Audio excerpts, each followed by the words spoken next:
Shalom para pemirsa sekalian, senang sekali saya Pendeta Rubin Adi Abraham bisa menjumpai Anda lagi dalam program Nilai Kehidupan. Hari ini saya akan menyampaikan firman Tuhan dengan judul Mengasihi Yesus dengan Tulus. Saya ingin bacakan satu ayat dari Mazmur 25 ayat 21 yang berbunyi demikian.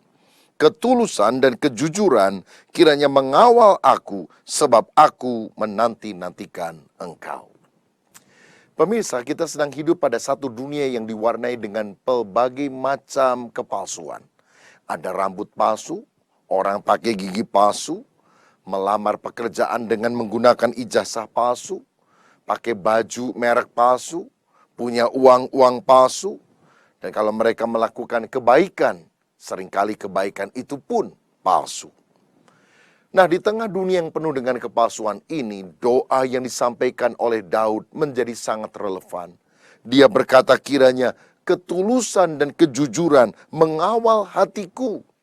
Daud adalah seorang raja. Mestinya dia bisa berdoa kiranya pasukan malaikatmu mengawal aku. Tetapi mengapa dia justru berkata kiranya ketulusan dan kejujuran yang mengawal aku? Sebab dia tahu ketulusan adalah kunci berkat dan pengurapan Allah.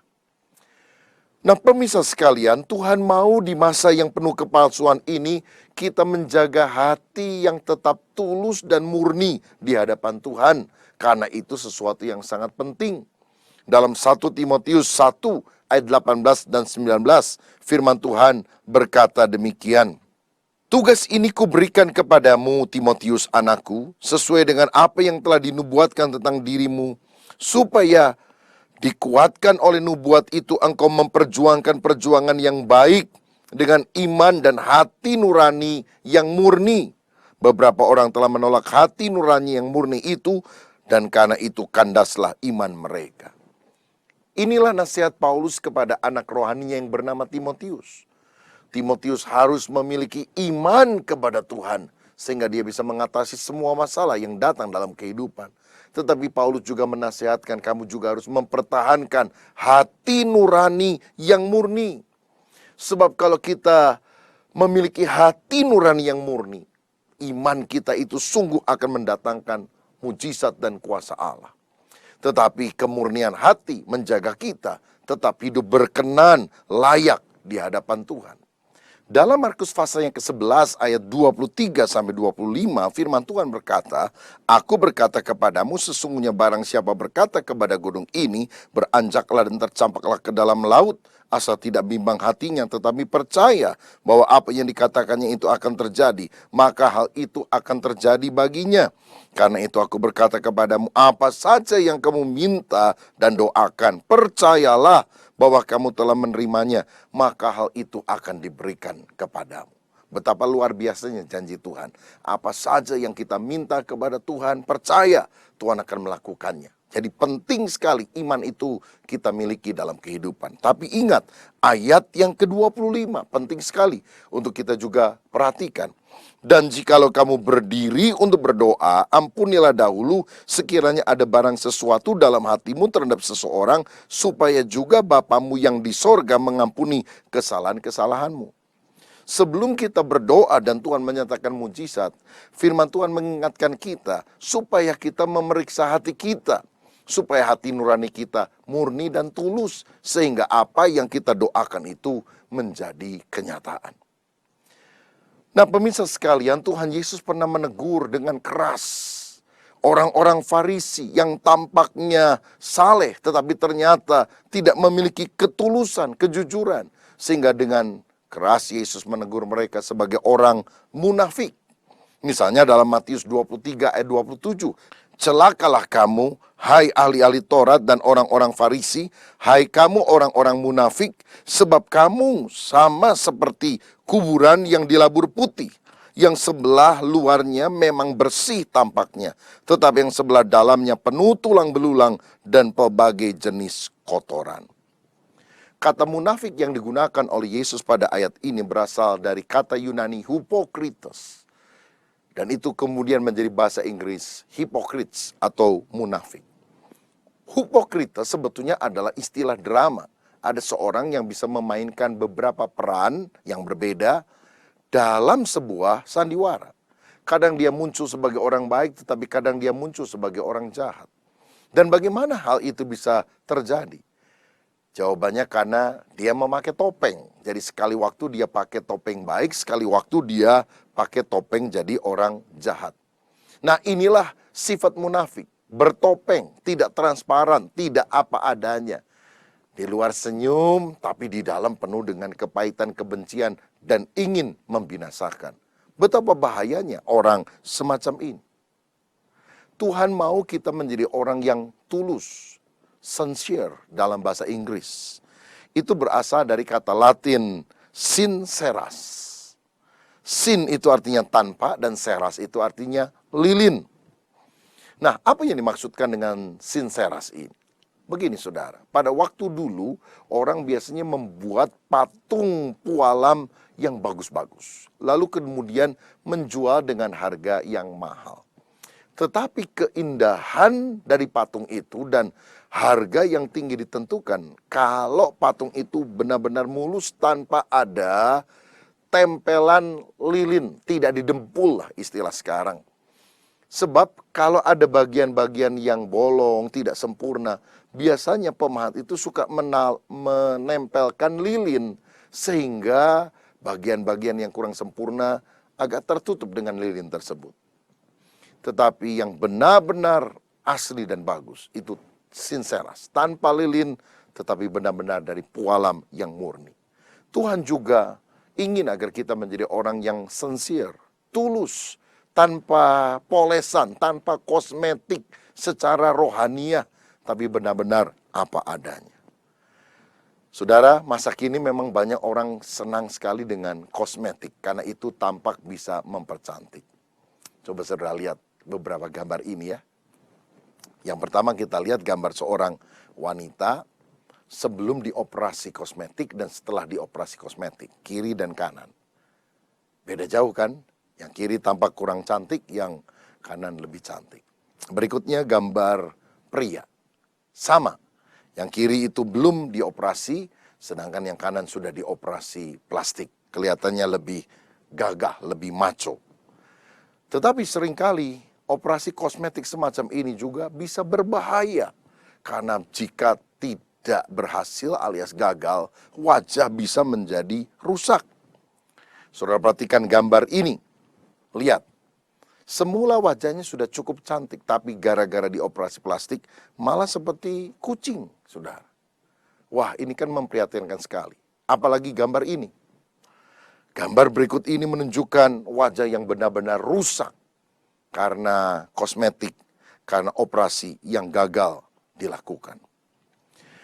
Nah, saya tidak anti dengan hal-hal semacam ini, tetapi saya mau katakan, yang paling penting itu bukan soal tambalan lahiriah, tapi manusia batiniah ini loh yang harus diperhatikan lebih dari sekedar wajah. Manusia melihat apa yang di depan mata, tetapi Tuhan melihat hati. Tuhan lebih peduli kepada hati yang tulus daripada wajah yang tampan atau cantik. Karena kecantikan itu bisa dilakukan hanya dalam beberapa jam. Tapi memelihara ketulusan hati itu perjuangan seumur hidup. Kalau mau tampak lebih cantik, gampang. Rambut di salon, muka di sablon. Dengan cepat, kelihatannya bisa lebih memikat. Tetapi menjaga hati bersih, benar, tulus, itu harus disertai rasa takut akan Tuhan dan benar-benar mendisiplin diri supaya berkenan kepada Tuhan. Nah saudara, Tuhan ingin kita benar menjadi orang yang tulus. Bukan hanya melakukan sekedar perbuatan baik di luar, tetapi apa motivasi yang ada di dalam. Ketika Yesus pertama kali berkhotbah, maka khotbahnya disebut sebagai khotbah di atas bukit. Dan ternyata dia lebih menekankan masalah batin ini, motivasi, lebih daripada sekedar perbuatan lahiriah. Tuhan berkata, kalau kamu berpuasa, minyakilah rambutmu, supaya hanya Bapamu yang di sorga tahu bahwa kamu berpuasa. Kalau kamu berdoa, jangan di depan umum, di pinggir-pinggir jalan supaya orang bilang, wah hebat dia orang saleh banyak berdoa. Pergilah ke tempat tersembunyi, berdoa dengan segenap hati. Lalu ketika engkau memberi persembahan, jangan diketahui oleh tangan kirimu apa yang dilakukan oleh tangan kananmu. Jangan diketahui oleh orang bahwa kita ini sudah melakukan ini dan itu. Tetapi mari kita melakukannya dengan tulus ikhlas. Karena perbuatan yang lahir dengan hati yang murni itulah yang justru akan dipahalai oleh Tuhan. Sebaliknya orang yang kelihatannya melakukan perbuatan-perbuatan baik, amal, tapi ternyata motivasinya tidak tulus, dia akan dihukum Tuhan. Saudara ingat dalam Kisah Rasul pasal 5, ada sepasang suami istri yang bernama Ananias dan Safira. Menjual harta tanah miliknya, lalu uangnya dibawa kepada Rasul Petrus untuk dibagikan kepada jemaat yang membutuhkan. Tampaknya sebuah perbuatan yang mulia, bukan? Tapi mengapa kemudian Petrus malah berkata, mengapa engkau mendustai Roh Kudus? Langsung mati itu Ananias disusul oleh Safira. Karena mereka tidak tulus. Mereka menahan sebagian penjualan, tapi berkata ini adalah 100% hasil dari penjualan tanah. Misalnya saudara jual tanah, laku 1 miliar. Lalu saudara kasih sumbangan 500 juta. Itu terserah saudara. Dikasih 100 juta juga, puji Tuhan. Tapi yang bohongnya itu loh yang menyebabkan mereka mengalami kutuk. Oh ini lakunya 500 juta Pak, jadi 100% kami serahkan kepada Tuhan. Padahal lakunya itu 1 M. Kenapa engkau berdusta kepada Roh Kudus? Kenapa engkau tidak tulus? Bayangkan orang yang tidak tulus mengalami hukuman Tuhan. Nah baiklah, pada kesempatan ini saya ingin mengajak saudara lebih jauh melihat keteladanan seorang tokoh Alkitab yang mengasihi Yesus dengan tulus. Nama wanita ini adalah Maria. Dan saya percaya kita akan belajar tentang ketulusan hati, tentang kasih yang sejati yang dinyatakan di dalam tindakan yang juga dilakukan oleh Maria ini. Saya akan bacakan Yohanes pasal 12 ayat 1-7 bagi saudara sekalian. Yesus diurapi di Betania. 6 hari sebelum Paskah, Yesus datang ke Betania, tempat tinggal Lazarus yang dibangkitkan Yesus dari antara orang mati. Di situ diadakan perjamuan untuk dia dan Marta melayani, sedang salah seorang yang turut makan dengan Yesus adalah Lazarus. Maka Maria mengambil setengah kati minyak narwastu murni yang mahal harganya, lalu meminyaki kaki Yesus dan menyekanya dengan rambutnya, dan bau minyak semerbak di seluruh rumah itu. Tetapi Yudas Iskariot, seorang dari murid-murid Yesus yang akan segera menyerahkan dia, berkata, mengapa minyak narwastu ini tidak dijual 300 dinar dan uangnya diberikan kepada orang-orang miskin? Hal itu dikatakannya bukan karena ia memperhatikan nasib orang-orang miskin, melainkan karena ia adalah seorang pencuri. Ia sering mengambil uang yang disimpan dalam kas yang dipegangnya. Maka kata Yesus, biarkanlah dia melakukan hal ini mengingat hari penguburanku, karena orang-orang miskin selalu ada pada kamu, tetapi aku tidak akan selalu ada pada kamu. Saudara, ketika Yesus ada di Betania, Maria memberikan persembahan yang sangat mahal dan harum, yaitu minyak narwastu murni. Dan walaupun dia dikritik, tetapi Tuhan membela dia. Karena Tuhan menemukan ada seorang wanita yang mengasihi dengan tulus, bahkan rela memberikan minyak narwastu murni yang mahal harganya dan menyeka dengan rambutnya. Itu kaki Yesus yang telah diminyaki dengan minyak tersebut. Dari sini kita melihat kasih sejati itu harus diwujudkan di dalam tindakan. Tindakannya apa? Memberikan yang terbaik bagi Tuhan. Ada ungkapan berkata, you can give without loving, but you can love without giving. Engkau dapat memberi tanpa cinta, tapi engkau tidak bisa mencintai tanpa memberi. Nah, pemberian ini adalah pemberian yang tulus. Karena 3 alasan. Yang pertama, pemberian Maria ini adalah pemberian yang tulus karena lahir dari hati yang penuh dengan kasih. Saya percaya Tuhan sangat menghargai orang yang memiliki kasih kepada Dia. Karena pada akhirnya tinggal 3 hal yang tetap, yaitu iman, harap, dan kasih. Dan yang paling besar diantaranya adalah kasih. Dan ketika Yesus menemukan orang yang sungguh mengasihi Dia, hatinya tergetar. Saudara, kenapa Maria melakukan pemberian karena kasih? Karena dia adalah orang yang pernah melakukan dosa. Dosa yang sangat banyak yang seharusnya membuat dia binasa masuk ke dalam neraka. Tetapi Tuhan Yesus sudah mengampuni dia. Dan sebagai rasa syukur karena dosanya sudah diampuni, maka sekarang dia memberikan hidupnya kepada Tuhan. Dan bukan hanya hatinya yang dia berikan, dia juga memberikan persembahan yang berkenan kepada Tuhan. Dan apa yang dia lakukan sebetulnya tidak bisa membalas kasih Tuhan. Karena apa yang Tuhan sudah lakukan jauh lebih besar daripada apa yang kita lakukan bagi dia. Namun orang yang sudah mengalami kasih Allah akan belajar memberikan yang terbaik untuk membalas kasih Allah yang luar biasa itu. Saudara sekalian, dalam berbagai perjalanan pelayanan yang saya pernah lakukan, baik ke Sumatera, Kalimantan, Papua, dan berbagai tempat yang lain. Kadang-kadang saya pergi ke kota, kadang-kadang masuk ke pedalaman. Dan saya beberapa kali melihat ada sebuah bangunan gereja yang cukup bagus berdiri di sana dibandingkan dengan lingkungan kiri kanannya. Lalu saya tanya, Pak Pendeta, bagaimana Anda punya dana untuk membangun bangunan gereja yang cukup asri ini? Padahal saya lihat rumah di sekitarnya kurang bagus bila dibandingkan dengan gereja ini. Dan pendeta itu bilang, oh Pak, ada seorang pengusaha dari Jakarta, namanya Pak Anu, dia sebutkan, yang memberikan sumbangan sehingga kami bisa membangun gedung gereja sebagus ini.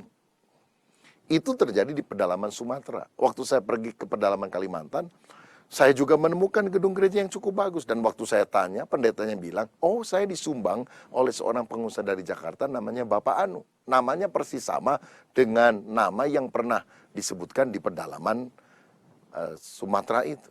Jadi saya pikir mungkin orang yang berbeda tapi namanya sama. Tapi pengalaman itu saya juga lihat ketika saya pergi ke Nusa Tenggara Timur, ketika saya pergi ke Papua, saya mendengar nama yang sama disebutkan. Sehingga saya berkesimpulan, oh ini pasti pengusaha yang sama. Luar biasa sekali, dia sudah membangun begitu banyak gereja-gereja desa di seluruh pulau yang ada di Indonesia. Sehingga pada satu kali waktu saya berjumpa dengan beliau ketika ada di Jakarta, saya bilang, Pak, saya sudah sering loh dengar nama Anda disebutkan nama hamba Tuhan di desa-desa. Rupanya Bapak yang suka menyumbang ya untuk pembangunan di sana. Dan orang ini bilang, ya hanya itu yang saya bisa Pak. Dulu saya ini memang pengusaha sampai sekarang juga. Tapi saya lupa Tuhan. Sampai saya satu kali sakit keras, hampir mati. Dan saya berdoa, Tuhan kalau Tuhan memberikan anugerah, biar saya diperpanjang umurnya. Dan saya janji akan bekerja untuk Tuhan. Tuhan memberikan kasih karunia, saya sembuh. Dan sejak itu saya memberikan persembahan untuk membangun gereja-gereja di seluruh Indonesia. Saudara, kenapa dia melakukan ini? Karena dia sadar dosa yang begitu banyak sudah ditebus oleh Yesus Kristus. Dan sebagai rasa syukur, dia memberikan pemberian yang tulus, yang lahir dari hati yang penuh dengan kasih. Biar itu juga menjadi contoh dalam hidup saya dan saudara. Yang kedua, Maria memberikan persembahan yang terbaik, yang lahir dari hati yang rendah. Apa buktinya Maria ini rendah hati? Karena dia membasuh kaki Yesus yang telah pertama-tama diminyakinya dengan minyak itu. Lalu menyeka dengan rambutnya. Rambut itu kan mahkota, kehormatan bagi seorang wanita. Tapi dia rela lakukannya bagi Yesus. Dia tidak mencari pujian manusia. Kadang ada orang yang bisa memberi untuk pekerjaan Tuhan. Tapi setelah memberi, apalagi jumlahnya banyak, mau ngatur, saudara sekalian. Ada orang memberi, tapi setelah memberi, dia tidak rendah hati. Oh, kalau bukan gara-gara saya, mana bisa gereja ini berdiri begitu megah. Saudara, Tuhan mau kita mengasihi dia dengan tulus. Dan ciri ketulusan bukan hanya hati penuh kasih, tapi hati yang rendah di hadapan Tuhan. Pemirsa, satu kali saya pernah diundang berkhotbah di sebuah gereja. Saya hadir kira-kira 10 menit sebelum ibadah dimulai dan duduk di depan didampingi oleh seorang majelis gereja yang sudah senior. Lalu terjadi percakapan basa-basi. Tiba-tiba dia bilang begini, Pak Pendeta tahu nggak siapa jemaat yang paling tua di gereja ini? Saya bilang, maaf Om, saya baru sekali ke sini jadi saya belum tahu. Ini bukan sombong ya, bukan sombong. Tapi Om, saya yang paling tua di gereja ini. Bahkan sebelum pendeta ada, saya sudah ada di tempat ini. Wah, hebat sekali ini si Om. Lalu kemudian dia tanya lagi, Pak Pendeta, Bapak Pendeta tahu tidak, dulu gereja ini jelek, tapi sekarang jadi bagus. Siapa penyumbang yang paling besar di gereja ini? Saya bilang, aduh maaf, saya juga tidak tahu karena saya baru sekali diundang khotbah ke tempat ini. Lalu Om tua itu berkata, ini bukan sombong, tapi penyumbang terbesar adalah saya, katanya. Saya syok mendengar itu, saudara. Kok dia tidak sungkan, tidak segan ngomong itu kepada saya yang baru pertama kali hadir. Saya yang paling besar menyumbang di gereja ini. Waduh, sombong benar, saudara. Dan Yesus Kristus mengingatkan kita. Jika kita sudah mendapatkan pujian manusia, kita sudah dapat pahalanya. Tapi jika kita melayani dengan tulus, tidak ada orang memuji, nanti Tuhan akan sediakan pahala yang paling indah bagi kita dalam kerajaan sorga. Saudara, pada waktu saya pergi ke Holy Land, saya mengunjungi makam Yesus di sebuah taman yang indah, yang sebetulnya adalah makam milik Yusuf Arimatea yang memberikan makam itu sebagai pinjaman kepada Yesus untuk digunakan. Tetapi setelah Yesus bangkit dari antara orang mati, Yusuf Arimatea pun tidak pernah menggunakan makam Yesus itu. Dia dimakamkan di tempat lain. Dan ketika saya minta diantar oleh guide di mana makam daripada Yusuf Arimatea, dia membawa saya ke satu bagian ruangan yang kecil, sempit, pengap. Bawahnya cuma lantai tanah. Ruangan itu gelap, saudara, tidak dicat dengan bagus, kurang terawat. Lalu saya pikir, Yusuf Arimatea kan punya kuburannya sendiri yang bagus di taman. Kenapa kok dia mati dan kemudian dimakamkan di sini? Saya tanya kepada guide itu, dan dia bilang saya tidak tahu. Tapi seandainya saya jadi Yusuf Arimatea, saya juga tidak akan mau dikuburkan di tempat yang pernah saya pinjamkan kepada Yesus. Kenapa? Because I'm not worthy, katanya. Aku nggak layak. Masa aku dikubur di tempat di mana dulu waktu Yesus mati, dia dikubur di sana. Lalu kemudian setelah dia bangkit, aku yang dikubur di sana. Aku nggak layak. Biar Yesus menerima yang terbagus. Saya tidak bagus pun tidak apa-apa. Sebab yang paling penting, aku memberikan semua yang aku miliki yang terbaik hanya kepada Tuhan. Itulah ciri orang yang mengasihi Yesus dengan tulus. Merendahkan hati. Hanya Tuhan yang layak menerima yang terbaik. Aku yang tidak baik tidak jadi masalah. Saudara, inilah keteladanan yang kita harus miliki dalam kehidupan kita. Dan yang ketiga, yang terakhir, saudara sekalian, saya melihat bahwa Maria adalah orang yang mengasihi Yesus dengan tulus. Karena dia memberikan pemberian yang lahir dari hati yang penuh kasih, hati yang rendah, dan yang ketiga, hati yang rela berkorban. Maria memberikan minyak narwastu yang diduga oleh Yudas harganya adalah 300 dinar. 300 dinar itu jumlah yang sangat besar pada waktu itu. Karena 1 dinar adalah upah orang kerja 1 hari. Kalau 300 dinar upah orang kerja 300 hari. 1 tahun kan ada liburnya, ada cutinya. Katakan hari kerjanya 1 tahun 300 hari. Berarti ini adalah upah kerja 1 tahun. Dipersembahkan semuanya kepada Tuhan. Saya mau tantang saudara, beranikah saudara kalau engkau sungguh mengasihi Yesus, gajimu nggak dipotong apapun, 1 tahun, bukan sebulan, 1 tahun, saudara persembahkan kepada Tuhan. Sebagai wujud engkau rela mengorbankan yang terbaik bagi Tuhan. Banyak saudara tidak mau kan? Itu sebabnya mengapa engkau tahu kenapa namamu tidak tercantum di dalam Alkitab, sedangkan nama Maria tercantum dalam Alkitab. Nah itu, pelit. Tapi Maria adalah orang yang rela berkorban, memberikan yang terbaik kepada Tuhan Yesus. Karena Yesus adalah segala-galanya. Dalam Markus pasal yang ke-12, ayat 41-44, saya juga membaca satu teladan lain yang berbunyi demikian. Pada suatu kali Yesus duduk menghadapi peti persembahan dan memperhatikan bagaimana orang banyak memasukkan uang ke dalam peti itu. Banyak orang kaya memberi jumlah yang besar. Lalu datanglah seorang janda yang miskin dan ia memasukkan 2 peser, yaitu 1 duit. Maka dipanggilnya murid-muridnya murid-muridnya dan berkata kepada mereka, "Aku berkata kepadamu, sesungguhnya janda miskin ini memberi lebih banyak daripada semua orang yang memasukkan uang ke dalam peti persembahan. Sebab mereka semua memberi dari kelimpahannya, tetapi janda ini memberi dari kekurangannya, semua yang ada padanya, yaitu seluruh nafkahnya."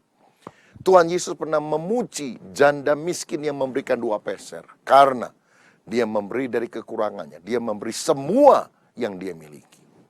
Kalau saudara punya uang 100 juta, lalu saudara kasih persembahan 1 juta, itu kecil sekali. Dibandingkan dengan orang yang cuma punya uang 10.000 rupiah, dia nggak punya apa-apa lagi, tapi kemudian waktu persembahan jalan, dia kasih itu 10.000 rupiah untuk Tuhan. Karena dia memberikan semuanya.